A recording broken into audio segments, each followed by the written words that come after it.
I have to do this because this is not I'm speaking. This is the people who want to tell the world what they want to say.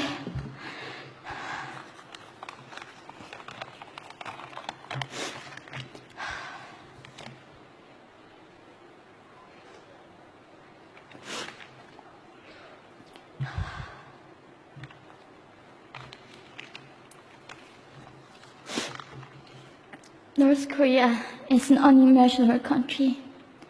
There is only one channel on TV. There is no internet.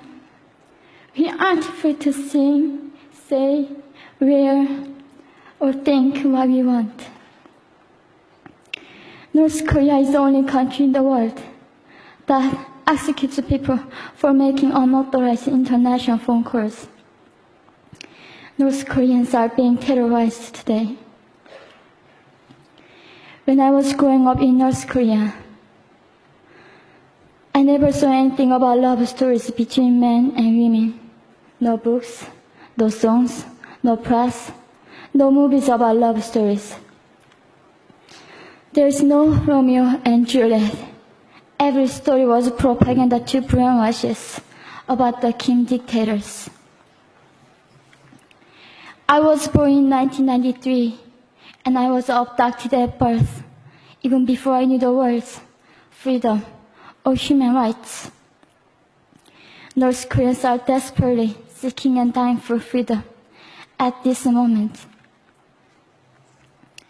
When I was 9 years old, I saw my friend's mother publicly executed. Her crime? Watching a Hollywood movie.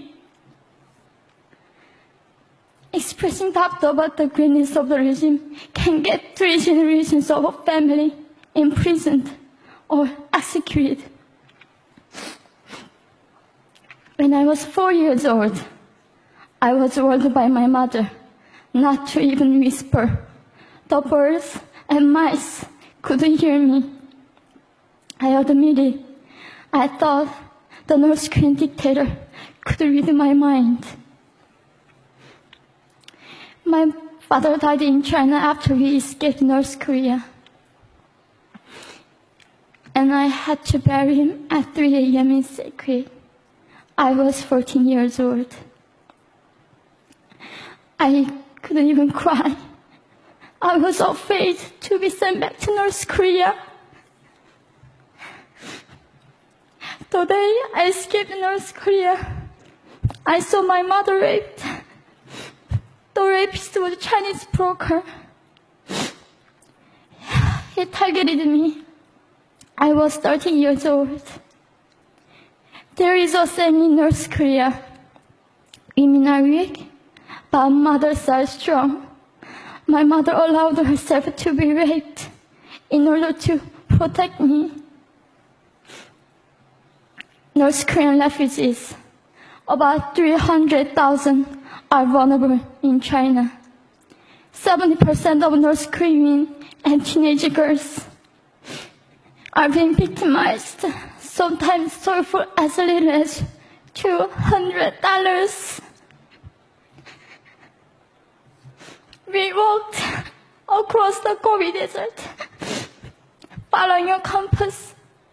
When they stopped working, we followed the stars to freedom. I felt only the stars were with us. Mongolia was our freedom moment. Death or dignity. Under the knives, we were prepared to kill ourselves if we were going to be sent back to North Korea. We wanted to live as humans.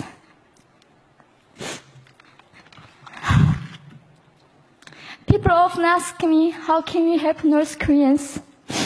There are many ways, but I would like to mention 3 for now. 1, educate yourself so you can raise awareness about human crisis in North Korea. 2, help and support North Korean refugees who are trying to escape to freedom. 3. Petition China's stop repatriation. We have to shed light on the darkest place in the world. It isn't just North Korean human rights. It's our rights that North Korean dictators have violated for 7 decades. We need governments all around the world to put more pressure on China to stop repatriation. In particular, Chinese delegates of União world can play a part by speaking up.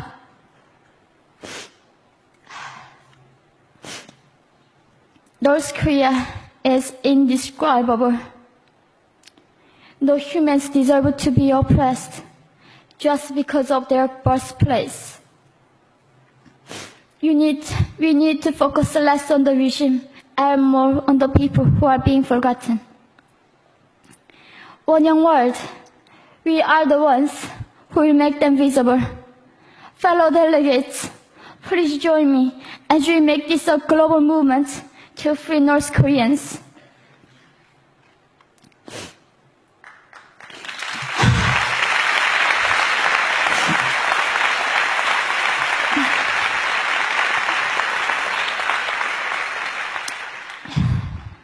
When I was crossing the Gobi Desert, scared of dying, I thought nobody in this world cared. It seemed that only the stars were with me. But you have listened to my story.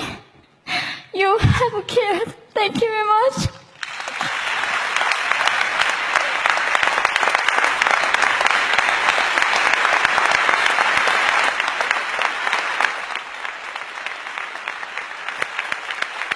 We're not going to go to the floor. Can you get it?